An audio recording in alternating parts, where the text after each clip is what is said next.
Hello my dear friends, आप सभी का हमारे चैनल करंट स्टडी पर स्वागत है। दोस्तों हम आपसे बात करेंगे अप्लाइड मैकेनिक्स की। तो देखिए दोस्तों, अप्लाइड मैकेनिक्स से हमने आपको फ्रिक्शन चैप्टर से 2 वीडियो इंपॉर्टेंट अपलोड कर चुका हूं। लेकिन ये वीडियो में दोस्त हम आपको कुछ इंपॉर्टेंट डिफिनीशन बताने वाले हैं, कुछ आपको यहाँ पर आपको नियम बताने वाले हैं। तो इन सभी को जानने के लिए इस वीडियो को आप लास्ट तक देखिए, चूँकि ये आपके पेपर्स में पूछे जाते हैं, इसलिए हमने इस वीडियो में बस इन्हीं डिफिनीशन को आपको बताने के लिए यहाँ पर क्रिएट किया है। तो देखिए पहला पॉइंट्स यहाँ पर यही है दोस्त कि आपको फ्रिक्शन के अंतर्गत जो घर्षण के नियम होते हैं यही जानना बेहद जरूरी है। तो लॉ ऑफ फ्रिक्शंस की बात करें तो यहाँ पर आपको 5 पॉइंट्स फ्रिक्शन के दिख रहे हैं, ये चीज़ें आप समझिए। तो पहला पॉइंट्स इसमें ये होता है, देखिए अगर आपको हम बताना चाहें तो पिछले वीडियो में हमने आप सभी को यहाँ पर जो अप्लाइड मैकेनिक्स में ये फ्रिक्शन चैप्टर्स था उसमें हमने आपको इंपॉर्टेंट न्यूमेरिकल्स बताएं। आपके पेपर्स में अगर न्यूमेरिकल्स पूछा जाता है तो आपसे फ्रिक्शन चैप्टर से जरूर एक क्वेश्चन आपको न्यूमेरिकल्स बेस पर मिलेगा। तो इस चीज को ध्यान रखिएगा। डिस्क्रिप्शन में आपको अप्लाइड मैकेनिक्स का मैंने प्लेलिस्ट का लिंक दिया है, वहां पर क्लिक करके आप उन सभी वीडियो को देख सकते हैं। अब बात करते हैं दोस्त फ्रिक्शन की। तो देखिए दोस्त, पहला यहां पर दिया है कि घर्षण बल का मान अभिलंब प्रतिक्रिया आर के अनुक्रमानुपाती होता है। अब अर्थात जो आपका दोस्त घर्षण बल होता है, जो फ्रिक्शन फोर्स होता है, जो कि यहाँ पर F से दर्शाया गया है, ये क्या होता है, F डायरेक्टली प्रोपोर्शनल R के होता है। अभिलंब प्रतिक्रिया क्या होती है, ये चीज़ें आप अगर समझ रहे दोस्त अच्छी बात है। नहीं, हमने आपको पिछले वीडियो में बताया था। जैसे आप यहाँ पर देख सकते हैं, ये आपको ये सतह पर एक पिंड रखा हुआ है, तो ये जो अभिलंब प्रतिक्रिया इसके पर पिंड 90 डिग्री पर, जो सतह के 90 डिग्री पर ये लगता है इस प्रकार, तो ये आपका क्या होता है, अभिलंब प्रतिक्रिया R होता है। तो इसकी क्या होता है, जो फोर्स आपका है ये घर्षण बल उसके डायरेक्टली प्रोपोर्शनल होता है। सेकंड पॉइंट है दोस्तों कि घर्षण की दिशा पिंड के सापेक्ष गति की दिशा के विपरीत होती है। इसका मतलब दोस्त, अगर आपका ये पिंड ये सतह पर रखा हुआ है और अगर आप फोर्स आपका इस साइड लग रहा है तो आपका जो फ्रिक्शन फोर्स होगा उसको हम मानते हैं Fs से, तो अगर फ्रिक्शन फोर्स होगा तो आपका इसके विपरीत इस साइड लगेगा। तो एक दूसरे की जिधर आप फोर्स मान सकते हैं दोस्त, ये बॉडी है, आप इसको इधर की खींच रहे तो आपका फ्रिक्शन फोर्स इस साइड कार्य करेगा। तो बात इतनी सी है कि आपका घर्षण बल जो होता है वो पिंड की सापेक्ष गति के विपरीत दिशा में कार्य करता है। थर्ड पॉइंट से दोस्त की घर्षण बल सतह के क्षेत्रफल से स्वतंत्र होता है।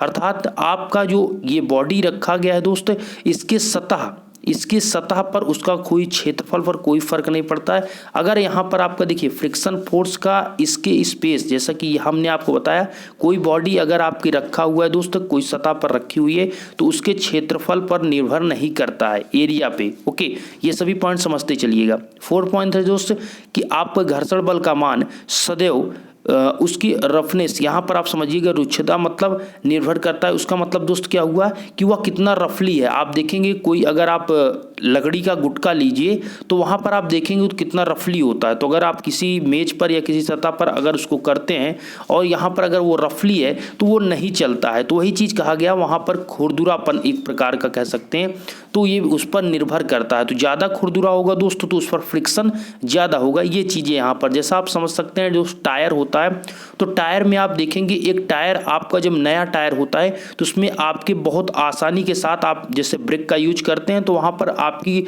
बाइक हो या फिर आपकी साइकिल हो रुक जाती है। बट अगर वहाँ पर बहुत समय के बाद आप देखेंगे तो वो आपकी जब उस टायर पुराना हो जाता है वो टायर, तो उस टायर में घिसन आ जाती है, घिस जाते हैं, तो उसमें क्या होता है, फ्रिक्शन कम हो जाता है। ये चीज़ें होती है। आप ट्रक के टायर देखेंगे दोस्तों, उसमें कितने कट होते हैं, इसीलिए यहाँ पर क्या होते हैं, कट इसलिए होते हैं या फिर डिजाइनिंग इस प्रकार की जाती है कि यहाँ पर आपको ज़्यादा से ज़्यादा उस ट्रक के पहिए में फ्रिक्शन हो, ठीक है, कि ब्रेक लगाने पर आसानी से रुक जाए। ये चीज़ें इसीलिए वहाँ पर टायर इसीलिए डिजाइनिंग से आप देखेंगे बनाया जाता है, वो ओनली फ्रिक्शन के लिए ऐसे ही किया जाता है। अब चलते हैं दोस्त, यहाँ पर आपको 5 पॉइंट्स यहाँ पर क्लियर हो गए। यहाँ पर हाँ एक पॉइंट और था दोस्तों, घर्षण बल का मान सदैव पदार्थ पर भी निर्भर करता है। किस पर दोस्त, यहाँ पर अगर आपका जो मटेरियल है वो कैसा है, ये लकड़ी है कि लोहा है, ये चीज़ें पर डिपेंड करती हैं इस चीज़। तो घर्षण दोस्त आपको कितने 5 पॉइंट्स पे जो यहाँ पर डिपेंड करता है। पहला पॉइंट्स हुआ कि आपके अभिलंब प्रतिक्रिया यहाँ पर उसके डायरेक्टली प्रोपोर्शनल होगा। सेकंड पॉइंट दोस्त, घर्षण बल की दिशा जिस मतलब जो आप जिस डायरेक्शन में फोर्स लगा रहे हैं अर्थात उसकी क्या होगी, उस सापेक्ष गति की दिशा के सदैव विपरीत होगी। और थर्ड पॉइंट दोस्त की घर्षण बल सतह के क्षेत्रफल पर यहाँ पर उससे स्वतंत्र होता है, अर्थात उस पर डिपेंड नहीं करता है। यहाँ फोर्थ पॉइंट दोस्त है कि घर्षण बल का मान सदैव सतह की सतह की रुद्धता अर्थात उसके रफनेस पर डिपेंड करता है। सिंपल सी बात ये है, खुरदुरापन जिसे कह सकते हैं। फिफ्थ पॉइंट दोस्त ये है कि घर्षण बल का मान सदैव पदार्थ पर भी निर्भर करता है। ये 5 पॉइंट्स हुए। अब हम चलते हैं कुछ इंपॉर्टेंट डिफिनीशन। जैसा हमने आपसे कहा, ये डिफिनीशन पहला है कि घर्षण गुणांक कोफिशिएंट ऑफ फ्रिक्शन। हो सकता है हमने उस वीडियो में भी आपको इसके बारे में थोड़ा डिटेल्स किया हो, लेकिन इस वीडियो में इसके बारे में ध्यान से समझिएगा कि घर्षण गुणांक या फिर कोफिशिएंट ऑफ फ्रिक्शन क्या होता है। तो देखिए दोस्त, हमने आपको बताया कि घर्षण गुणांक का पहला नियम ये आपका कहता है, या फ्रिक्शन लॉ आपका ये कहता है कि जो आपका एफ फोर्स होता है वो डायरेक्टली प्रोपोर्शनल होता है आर के। एफ डायरेक्टली प्रोपोर्शनल आर, जो कि हमने आर आपको ऑलरेडी बताया कि कोई बॉडी अगर आपको सतह पर रखी है, इसके 90 डिग्री पर इसके एकदम परपेंडिकुलर ये जो कार्य कर रहा है वो आपका आर होता है, और नीचे इसके mg कार्य करता है। ठीक है, ये आपके पिंड का भार mg नीचे कार्य करता है। तो ये जो आपका होता है विलंब प्रतिक्रिया आर होता है, और ये इधर आपका एफ फ्रिक्शन लग रहा है। तो जो ये एफ फ्रिक्शन होता है और ये आर होता है, ये एक दूसरे क्या होते हैं, डायरेक्टली प्रोपोर्शनल होते हैं। इस चीज को ध्यान रखिए। तो देखिए यहाँ पर आपको पता है कि जब ये आपका समानुपाती का चिन्ह लगा है, तो उसको हटाने के लिए, किसी भी समानुपाती के या फिर इन्वर्सली को हटाने के लिए, तो आपको इक्वल करने के लिए कांस्टेंट की जरूरत पड़ती है। तो वही कांस्टेंट की जगह पर यहाँ पर म्यू का यूज किया गया है। जब आप इसको म्यू को लिख देते हैं तो F equal to mu into R होता है। और म्यू क्या होता है दोस्त, यही आपका घर्षण गुणांक होता है। यही आप देख सकते हैं, यही क्या कहते हैं, इसी को ही घर्षण गुणांक अर्थात कोफिशिएंट ऑफ फ्रिक्शन कहते हैं। तो F equal to mu into R होता है। एफ यहाँ पर क्या है, फोर्स हुआ, और म्यू क्या हुआ यहाँ पर दोस्त, घर्षण गुणांक हुआ, आर आपके अवलंब प्रतिक्रिया हुई। तो ये चीजें आपको क्लियर हुई। इससे पता लगा mu equal to F by R. तो अगर आपसे हम बात करें, ये आपके यूनिट्स की बात करें, ये एक ऐसी राशि है, तो यहाँ पर क्लियर आप पढ़ सकते हैं। यहाँ पर दोस्त क्लियर बताया गया कि घर्षण गुणांक का मान सदैव, यहाँ पर समझ सकते हैं, घर्षण गुणांक का मान घर्षण बल और अभिलंब प्रतिक्रिया आर के बल के अनुपात के बराबर होता है, अर्थात एफ बाई आर के बराबर होता है। इसलिए घर्षण गुणांक एक मात्रक विहीन और विमा विहीन भौतिक राशि है। ऐसा क्यों दोस्त, देखिए होता क्या है दोस्त, यहाँ पर एफ इक्वल टू जो mu equal to F by R लिखा है, एफ भी एक प्रकार का फोर्स है और आर भी एक प्रकार का फोर्स है।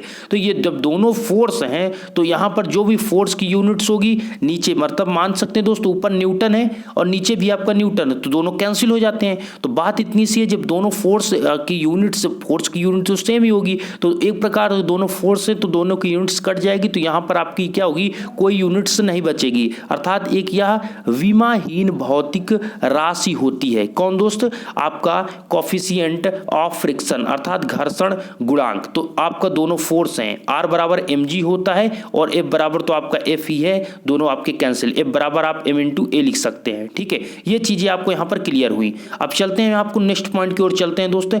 अब आपको कुछ इंपॉर्टेंट ये भी पॉइंट्स है, ये चीजें हमने ऑलरेडी आपको बताई, एक बार और समझ लीजिए दोस्तों। घर्षण गुणांक एक होता है स्थैतिक घर्षण, एक होता है गतिज घर्षण गुणांक। देखिए स्थैतिक की बात करें तो कहते हैं कि यदि, ध्यान दीजिएगा, यहाँ पर स्थैतिक की बात करें तो कहता है कि यदि कोई पिंड, यहाँ पर यदि कोई पिंड पर लगने वाला बाह्य बल सीमांत घर्षण बल या इससे कम है, तो पिंड साम्यावस्था या फिर विरामावस्था में रहता है। विरामावस्था में रहता है तो स्थैतिक घर्षण बल, जिससे आप म्यू एस मतलब स्थैतिक मतलब स्टैटिक, तो यहाँ पर आपका क्या हो गया, यहाँ पर स्टैटिक मतलब यहाँ पर म्यू एस से इसीलिए डिनोट किया गया। और स्थैतिक घर्षण के संबंध में आपका जो F equal to mu into R था, उसी में आपको क्या करना है, इसमें दोनों में यस का यूज कर देना है। ठीक है, एस से स्थैतिक यहाँ पर दर्शाया गया है, बात इतनी सी है। तो यहाँ पर स्टैटिक हुआ तो F S equal to mu S into R आया। बात इतनी दोस्त की स्टैटिक मतलब यहाँ पर ये सिंपल से कह रहा है कि यदि पिंड पर लगने वाला बल वह सीमांत घर्षण बल है या इससे है कि पिंड विरामावस्था में है, इस कंडीशन में आपका क्या है, जो आपका फ्रिक्शन फोर्स है, ये फ्रिक्शन फोर्स तब आपका लग रहा है जब आपका जो सतह पर बॉडी रखी हुई है ये आपकी क्या है, विरामावस्था में है। उस कंडीशन में आपका क्या है, ये विरामावस्था। अब सेकेंड पोजीशन दोस्त क्या होती है, नेक्स्ट आपका गतिज घर्षण गुणांक। जब पिंड पर लगे बाह्य बल का मान सीमांत घर्षण से अधिक हो जाता है तो पिंड गति करने लगता है और इसे गतिज घर्षण गुणांक अर्थात यू के मतलब काइनेटिक आपका कोफिशिएंट ऑफ फ्रिक्शन, तो एफ के इक्वल टू म्यू के इंटू आर। अब समझिए इसका मतलब क्या हुआ। देखिए दोस्त, अभी जो आपकी बॉडी रखी थी, अभी जो आपने पिंड लिया था वो सतह पर रखी थी, तो आप इतना फोर्स वहां पर लगा रहे थे कि वो आपका क्या था, विरामावस्था में था, चल नहीं रहा था। लेकिन आपने इस फोर्स को इतना बढ़ाया या फिर इतना आपने उसको पुश किया, इतना बढ़ाया कि ये आपका क्या हो गया, इसमें काइनेटिक अर्थात गति आ गया, इसमें गति आ गई, ये चलने लगी।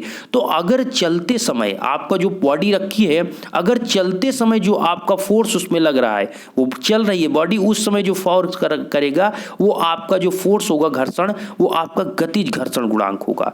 उसमें जो आपकी जो उसमें आपका जो हमने बताया गुणांक जो है म्यू के, ये आपका गतिज घर्षण गुणांक होगा। और जब बॉडी रुकी थी तो आपका स्थैतिक घर्षण गुणांक था। लेकिन जैसे ही आप उसमें फोर्स लगाएंगे, ठीक है, वो सीमांत को जैसे ही क्रॉस करेगी, एक सीमा के बाद जैसे ही आप थोड़ा सा फोर्स लगाएंगे, जब वो मूव कर जाएगी तो आपका गतिज घर्षण गुणांक उस कंडीशन में कार्य करेगा। और फार्मूला वही है F = μ × r, बस यहाँ पर दोनों में K का यूज किया जाएगा। क्यों? चूंकि इस समय काइनेटिक हो गया। ओके, तो ये चीज दोनों आपको क्लियर होनी चाहिए। और एक चीज आपको और पता होना चाहिए दोस्त, Fs = Fk, Fs = Fk। यहाँ पर जैसा कि आपको यहाँ पर, इसका मतलब क्या हुआ दोस्त, Fs = Fk का मतलब दोस्त जो आपका स्थैतिज मतलब रुका रहेगा, तब वहां पर जो फ्रिक्शन कार्य करेगा, फ्रिक्शन फोर्स कार्य करेगा, वो ज्यादा होगा। और जब आपका गति के कंडीशन में अर्थात वो चलने लगेगा, उस कंडीशन में जो आपका फ्रिक्शन घर्षण बल कार्य करेगा वो कम होगा। सिंपल सी बात है दोस्त, कोई अगर आपकी बॉडी यहाँ पर सतह पर रखी हुई है, ठीक है, अगर आपका स्थिर है तो वो कब तक क्यों स्थिर है? आप फोर्स तो लगा रहे हैं, आप फोर्स लगा रहे हैं, लेकिन आपका क्यों रुका है? चूंकि आपका जो फ्रिक्शन फोर्स है वो ज्यादा है, उसको वो रोके हुआ है। लेकिन दोस्त जब आपका फ्रिक्शन फोर्स अर्थात ये आपका फोर्स जैसे कम होता है, तो यहां पर कंडीशन ये होगी कि वो आपका सीमांत को क्रॉस करके मूव कर जाएगा। जैसे ही मूव करेगा तो क्यों मूव किया, उसका कंडीशन दोस्त ये हुआ कि मूव इसलिए किया कि आपके फ्रिक्शन फोर्स का मान क्या हुआ, कम हुआ। तो गति वाला आपका फ्रिक्शन अर्थात ये भी कह सकते हैं कि स्थैतिज घर्षण गुणांक गतिज घर्षण गुणांक से क्या होता है, ज्यादा होता है। तो आपका सिंपल आपको समझना है कि μs > μk, ठीक है, μs > μk और Fs > Fk, ठीक है, ये चीजें आपको पता होना चाहिए। नेक्स्ट दोस्त आपका है यहाँ पर घर्षण कोण। क्या होता है घर्षण कोण, ध्यान समझिएगा, एंगल ऑफ फ्रैक्शन। देखिए एंगल ऑफ फ्रैक्शन की बात करें तो आपको सिंपल ये समझना है दोस्त, यहाँ पर आप फिगर को समझिए पहले। यहाँ पर क्या है कि एक बॉडी आपको देखिए, ध्यान से देखिएगा, ये एक सतह पर एक यहाँ पर पिंड रखा हुआ है और इधर इसके पीछे की ओर एक फोर्स F लगाया जा रहा है, ठीक है। और एक आपका इसके जब आप इधर फोर्स F लगाएंगे तो इधर क्या कार्य करेगा, इधर आपका फ्रिक्शन फोर्स Fs कार्य करेगा। क्या? Fs। चूंकि Fs इसलिए दर्शाएंगे दोस्त, ये बॉडी अभी रुकी हुई है, ओके, साम्यावस्था में या फिर विरामावस्था में है इस कंडीशन में। और देखिए आपको ये सतह पर रखा है तो ऊपर आप देखेंगे आर कार्य कर रहा है जिसे अभिलंब प्रतिक्रिया कहते हैं, नीचे आपका mg कार्य कर रहा है और ये कुछ आपको लेमडा एंगल दिखाया गया। ये लेमडा क्या है, ये चीज आपको यहाँ पर क्लियर करेंगे, ठीक है। तो ये चीजें आपको इस ग्राफ के माध्यम से, इस आपको फिगर के माध्यम से क्लियर हुई। देखिए अब होता क्या है दोस्त, ये कहता है कि जब बाह्य बल का मान सीमांत घर्षण बल के बराबर हो जाए, यदि यहाँ पर समझिएगा, जब बाह्य बल का मान सीमांत घर्षण के बराबर हो जाए, तो यदि यहाँ पर सदिश OC सीमांत घर्षण और Fs तथा अभिलंब प्रतिक्रिया R के परिणामी हो तो OR तथा R के मध्य बनने वाले कोण को यहाँ पर घर्षण कोण कहते हैं। देखिए सीमांत घर्षण के बराबर होने का मतलब दोस्त, जितना आप ये फोर्स लगा रहे हैं, जब उस कंडीशन में आपका फ्रिक्शन फोर्स भी आपका उतना होगा, तभी आपका पिंड रुका हुआ होगा। वही एक कंडीशन होगी जब आपका रुका होगा। तो दोस्त यहाँ पर क्या है, ये पिंड मान लीजिए आपका ये जो दिया है फ्रिक्शन फोर्स, ये आप जब फोर्स लगा रहे हैं, जो फ्रिक्शन फोर्स दोनों इक्वल है साम्यावस्था में, सीमांत कंडीशन में अर्थात थोड़ा सा और भी होगा तो वो मूव कर जाएंगे, तो सीमांत कंडीशन में है, ठीक है। यहाँ पर एकदम आपके सीमांत लिमिटिंग जिसे आप कहते हैं। तो यहाँ पर क्या है दोस्त, इस कंडीशन में जो आपका ये फोर्स अभिलंब प्रतिक्रिया R है और ये फ्रिक्शन फोर्स Fs है, इसका जो परिणामी हम एक लेंगे वो OR होगा। ध्यान दीजिएगा, एक फ्रिक्शन फोर्स Fs कार्य कर रहा है दोस्तों और इसका अभिलंब प्रतिक्रिया R कार्य कर रहा है, तो इसके बीचों बीच हम लेंगे क्या, इसका परिणामी। वो परिणामी आपका दोस्त क्या है, ये O और C अर्थात OC इसका परिणामी है। इसीलिए जब आप परिणामी, आपने फार्मूला दोस्त पढ़ा होगा कि एक F1 फोर्स कार्य करता है, एक F2 फोर्स कार्य करता है, उसका परिणामी जो रिजल्टेंट आप R लेते हैं, तो आप लिखते थे R = P² + Q² + 2PQ cos θ। इस प्रकार आप फार्मूले आपको याद हो तो इसलिए हमने पिछले वीडियो में आपको हम बता रखे हैं, ठीक है, ये चीजें होता है। लेकिन यहाँ पर दोस्त आपका जो फ्रिक्शन फोर्स का जो परिणामी है ये OC है। बस इतना आपको समझना है कि आपका जो एंगल बन रहा है, यहाँ पर आप जो लेमडा देख रहे हैं, ये क्या है, ये आपका अभिलंब प्रतिक्रिया आर और परिणामी के बीच जो एंगल बन रहा है यही आपका दोस्त क्या होता है, यही आपका होता है एंगल ऑफ फ्रैक्शन अर्थात घर्षण कोण। तो आपको कभी कंफ्यूज नहीं होना है, क्योंकि बहुत से स्टूडेंट यहां से घर्षण कोण लगा देते हैं कि ये फ्रिक्शन फोर्स हुआ और ये आपका परिणामी हुआ, इससे आपका घर्षण कोण हो गया। तो सदैव ध्यान रखिएगा घर्षण कोण जो होता है, एंगल ऑफ फ्रिक्शन जो आपका होता है, वो आपके ये अभिलंब प्रतिक्रिया आर और परिणामी के बीच होता है, ना कि फ्रिक्शन और परिणामी के बीच होता है। ये आप ओ सी जो देख रहे हैं ये परिणामी है और ये आपका जो ये है अभिलंब प्रतिक्रिया आर और ये आपका अभिलंब प्रतिक्रिया आर और ये आपका परिणामी, इनके बीच जो एंगल बनेगा वो आपका क्या होगा, वो आपका यहाँ पर लेम्डा जो होगा वो एंगल ऑफ फ्रैक्शन होगा अर्थात घर्षण कोण होगा। तो ये चीजें आपको यहाँ पर क्लियर करते हैं हम फार्मूले के माध्यम से। जैसा आप देख सकते हैं BC equal to OA equal to FS अर्थात BC क्या है दोस्त, BC आप यहाँ पर देखिए B और ये C, तो BC मतलब आप इसके पैरेलल आइए समांतर, तो O और A वही मान होंगे जो आपके BC के मान होंगे।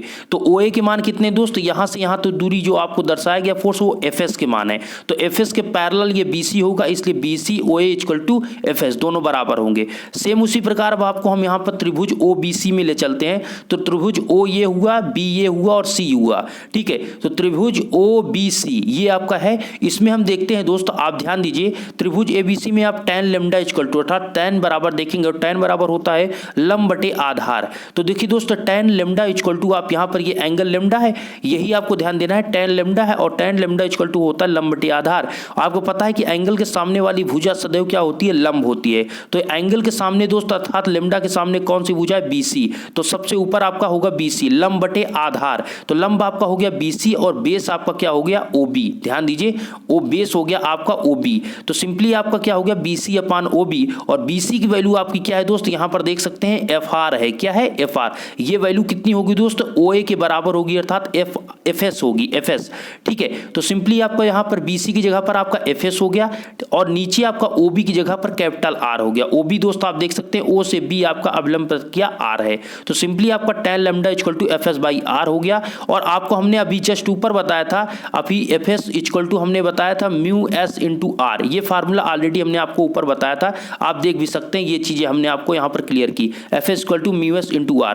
इसी को हम यहाँ पर क्या करते हैं दोस्त, ये म्यू S है जो उसी की जगह हम यहाँ पर हम पुट कर देते हैं। तो जब आप FS mu S into R put करेंगे तो यहाँ से आपका R कैंसिल हो जाएगा और tan lambda equal to mu S आ जाएगा। ध्यान से देखिए tan lambda equal to mu S आ जाएगा अर्थात एंगल ऑफ फ्रैक्शन या फिर कहें घर्षण कोण आपका क्या होता है, कोफिशिएंट ऑफ फ्रैक्शन के बराबर होता है। घर्षण गुणांक और घर्षण कोण क्या होते हैं, बराबर होते हैं mu S equal to tan lambda. तो आप देख सकते हैं ये चीजें यहाँ पर क्लियर हुई। तो यहाँ पर स्थैतिक घर्षण गुणांक का मान घर्षण कोण के टेंजेंट के बराबर होता है, ये चीजें आपको क्लियर हुई, ये आपके पेपर्स में पूछता है। एक दोस्त आप विश्राम कोण उसमें दिया है एंगल ऑफ रिपोज, इसका मतलब क्या हुआ, देखिए एंगल ऑफ रिपोज के लिए आपको ये फिगर समझना बेहद जरूरी है, थोड़ा इसके बारे में आपको बताते हैं। देखिए दोस्तों ये पिंड आपको जो रखा गया है ये एक नत समतल पर रखा गया है। नत समतल का मतलब होता है कि ऐसा समतल जो कुछ एंगल पर झुका हो, तो हम मानते हैं यहाँ पर जो एंगल आपको दिया है वो फाई एंगल पर ये नत समतल झुका हुआ है, ठीक है। तो यहाँ पर जब इस पिंड को रखेंगे तो यहाँ पर 2-3 फोर्स कार्य करेंगे, वो चीजें आपको समझना है।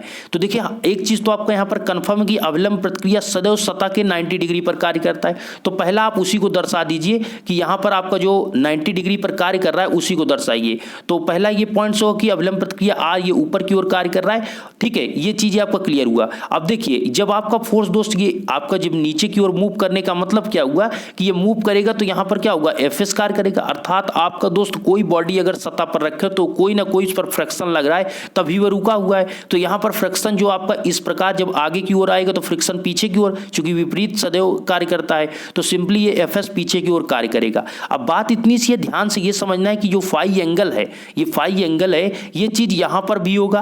ध्यान दीजिए अगर आपका दोस्त बॉडी आपकी जिस प्रकार से आपकी रखी हो, mg सदैव पृथ्वी के केंद्र की ओर अर्थात जो भार होगा दोस्त, ऐसा बिल्कुल नहीं है कि आपका बॉडी आपने ऐसे रखा तो आपका mg इधर ओनली mg इधर लगेगा, ऐसा कभी नहीं होगा। आपका जो mg होगा सदैव सदैव पृथ्वी की ओर नीचे की ओर आपका डायरेक्टली यहाँ पर सीधे स्ट्रेट लाइन mg की ओर नीचे कार्य करता है, केंद्र की ओर। ठीक है, बिल्कुल ऐसा नहीं करना, ये सतह है तो mg आपका डायरेक्ट नीचे कार्य करेगा। अब बात यहाँ पर दोस्त ये है कि mg नीचे कार्य करेगा तो यहाँ पर आपका जो एंगल बनेगा वो आपको ये कैसे बना, ये चीज समझिए। यहाँ पर आपका mg दोस्त नीचे कार्य किया, ठीक है, तो mg को क्या किया हमने दो फैक्टर में तोड़ा। दो फैक्टर में इसलिए तोड़ा दोस्त कि आप ओनली ऐसे mg का कोई यूज नहीं कर सकते, क्योंकि एक दूसरे के कोई बराबर या साम्यावस्था में आप नहीं ला सकेंगे। और ध्यान दीजिएगा जो ये कंडीशन है इस समय सिचुएशन जो इसकी है वो आपके सीमांत घर्षण की बात कर रहे हैं। मतलब ये आपका सीमांत मतलब रुका हुआ है, ना कि मूव कर रहा है, बस चलने वाला है। ठीक है, तो यहाँ पर क्या हुआ दोस्त, ये mg आपका कार्य कर रहा है, इसको हमने दो फैक्टर में तोड़ा, एक mg cos theta, mg sin phi, एक mg cos फाई। mg को हमने दो फैक्टर में तोड़ा, एक mg cos फाई, एक mg sin फाई। ऐसे कैसे दोस्त, यहां पर आपको यहां पर दिया है फाई एंगल, तो ये जो आपका बनेगा यहां पर भी फाई एंगल बनेगा, और जब ये फाई एंगल बनेगा तो आपका एक mg cos फाई में टूट जाएगा, क्योंकि इधर आपका बेस होगा, जिधर आपका एंगल होता है वो आपका बेस होता है। ठीक है, तो ये mg cos फाई इसीलिए हुआ, और ये आपका टूटा mg sin फाई। ध्यान रखिएगा mg को ही हमने यहां पर तोड़ा है। ओके, अब ध्यान से देखिए तो आपका mg sin फाई fs के बराबर हो जाएगा, और जो r का मान है वो mg cos फाई के बराबर हो जाएगा,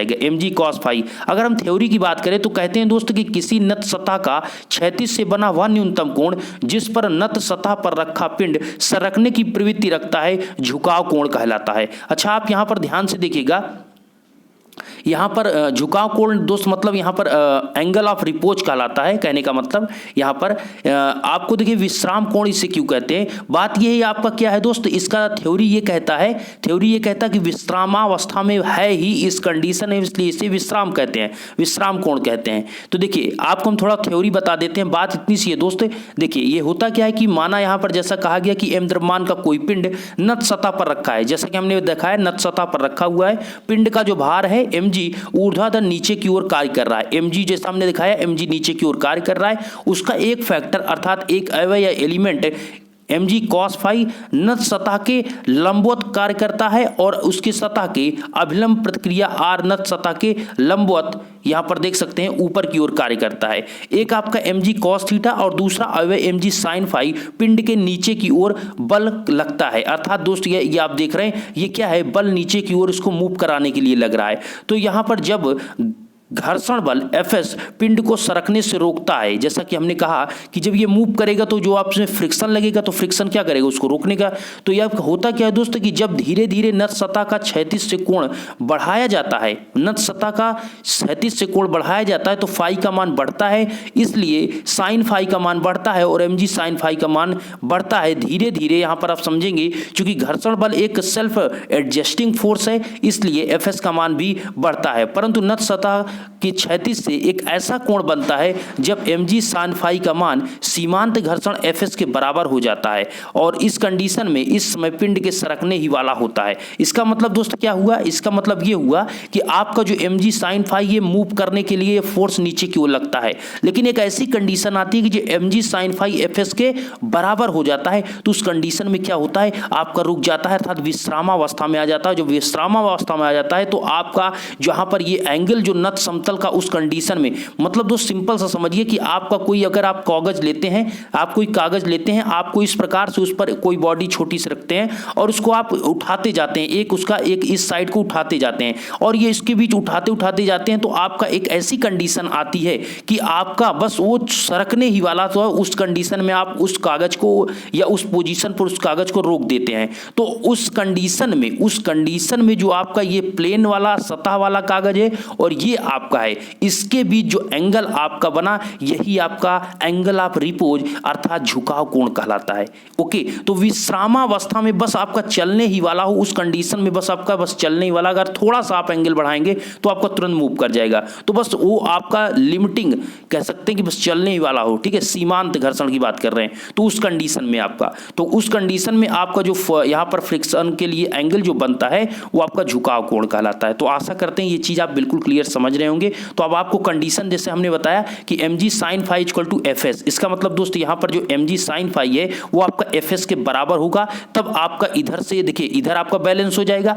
देखिए अब आपका क्या होगा दोस्त, क्षैतिज से बैलेंस हो गया। और अगर लंबवत की बात करें तो जब आपका r और mg cos theta mg cos phi बराबर होगा तो वो आपका बैलेंस हो जाएगा। तो simply mg sin phi equal to fs हो गया और यहाँ पर आपका r equal to mg cos phi हो गया। और यहाँ पर दोस्त आपका हो गया mg, अब आपका दोस्त ध्यान दीजिए आपका यहाँ पर क्या किया गया, mg sin phi r की जगह पर आपने क्या किया, आर की जगह पर यहाँ पर नहीं दोस्त, यहाँ पर जो आपका mu S into M G cos phi था, हमने इस वैल्यू को आप ध्यान से देखेंगे एफ एस इक्वल टू आपको जो दिया गया है दोस्त, यहाँ पर क्या किया गया, ये जो आपको F S equal to mu into R दिख रहा है, यहाँ पर एफ एस की वैल्यू जो आपने निकाला है उसको एक बार रखना है और जो आर की वैल्यू आपने निकाला उसको, मतलब एफ एस की वैल्यू और आर की वैल्यू दोनों को यहाँ पर पुट करना है। मेन फार्मूला आपका दोस्त यही होता है F S equal to mu S into R, इसी में आपको पुट करना होता है। तो आप इसको पुट करेंगे तो आपको एम जी साइन फाई हो जाएगा equal mu S into R है, इसलिए यहाँ पर म्यू एस हुआ, आर की जगह पर आपने रख दिया एम जी कॉस फाई। तो सिंपली यहाँ पर आपका आ जाएगा दोस्त साइन फाई, यहाँ पर ध्यान दीजिए यहाँ पर आपका mg से mg पूर्ण रूप से कैंसिल हो जाएगा, ठीक है, mg से mg कैंसिल हो जाएगा और साइन फाई और ये कॉस फाई, तो क्या करिए यार यहाँ पर दोस्त आपको सिंपली साइन फाई आपने लिखा, कॉस फाई को आप नीचे भेज दीजिए तो यहाँ पर कॉस फाई हो जाएगा, इधर आपका म्यू एस हो जाएगा और साइन फाई पर कॉस फाई क्या हो जाएगा आपका टैन फाई इक्वल टू क्या हो जाएगा म्यू एस। ये चीजें आपको यहाँ पर प्राप्त हुई, तो इसे कहते हैं झुकाव कोण के टेंजेंट का मान नत सतह और पिंड के मध्य घर्षण गुणांक के मान के बराबर होता है। ये चीजें आपको यहाँ पर क्लियर होना चाहिए कि एंगल ऑफ रिपोज अर्थात झुकाव कोण किस प्रकार से निकाला जाता है। तो ये चीजें आज की वीडियो में थी, तो आज आशा करते हैं ये वीडियो आपको अच्छा लगा हो, सभी पॉइंट समझ में आए होंगे। इसी प्रकार वीडियो देखने के लिए आप प्लीज चैनल को सब्सक्राइब करके रखिए, अभी आपको इसी प्रकार के वीडियो प्रोवाइड करा के आपके सिलेबस को कंप्लीट कराया जाएगा। पिछली वीडियो देखने के लिए फिर से कहूंगा डिस्क्रिप्शन में लिंक है, आप जरूर इन वीडियो को देखिए। धन्यवाद।